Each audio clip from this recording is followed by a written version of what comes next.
നമ്മള് mobile phone തന്നെ തുറന്നാണ് നമ്മുടെ വാട്സപ്പ് സർവകലാശാല അറിയില്ല. അവിടെ കൂടുതൽ ആൾക്കാർ ഇപ്പൊ അവിടെയാ പഠിക്കുന്നത്. ചടങ്ങുകളൊക്കെ ദൂരെ കളയുക.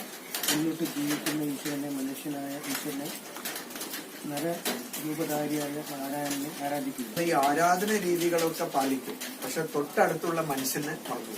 അപ്പൊ മനുഷ്യനാണ് ആദ്യം ദൈവത്തിന്റെ എന്താ പറയുന്നത് ഒരു പ്രതിബിംബം എന്ന് പറയുന്നത് അല്ലെ. പുഴയിൽ വെള്ളമുണ്ട്, ചില ആൾക്കാർ അതിനെ പാണി എന്ന് വിളിക്കുന്നു, ചില ആൾക്കാർ ജലം എന്ന് വിളിക്കുന്നു, ചില ആൾക്കാർ വാട്ടർ അക്വ എന്നൊക്കെ വിളിക്കുന്നു. അത് സംഭവം ഒന്ന് തന്നെയാണ്, വെള്ളമാണ്. പക്ഷെ അതിനെ പലരും പല രീതിയിലാണ് വിളിക്കുന്നത്. ഈ ആത്മീയത, മതം എന്നൊക്കെ പറഞ്ഞാൽ അതിന്റെ പ്രയോജനം എന്താണ്? നമ്മുടെ മനസ്സിൽ വരുന്ന ദുഃഖം അല്ലെങ്കിൽ നമുക്ക് മനസ്സിലുണ്ടാകുന്ന വിഷമം അത് മാറ്റാനും, നമുക്ക് കുടുംബ വ്യവസ്ഥ ലോകത്തിൽ തന്നെ എല്ലാ രാജ്യങ്ങളിലും തകർന്നുകൊണ്ടിരിക്കുന്നത്. നമ്മുടെ രാജ്യം ഇന്ത്യയിലാണ് ഈ കുടുംബ വ്യവസ്ഥ എപ്പോഴും സംരക്ഷിതമായിരിക്കുന്നത്. ആശ്രമങ്ങളിലും അമ്പലങ്ങളിലും ഇങ്ങനത്തെ സ്ഥലങ്ങളിൽ ഇടയ്ക്കിടയ്ക്ക് പോകണം.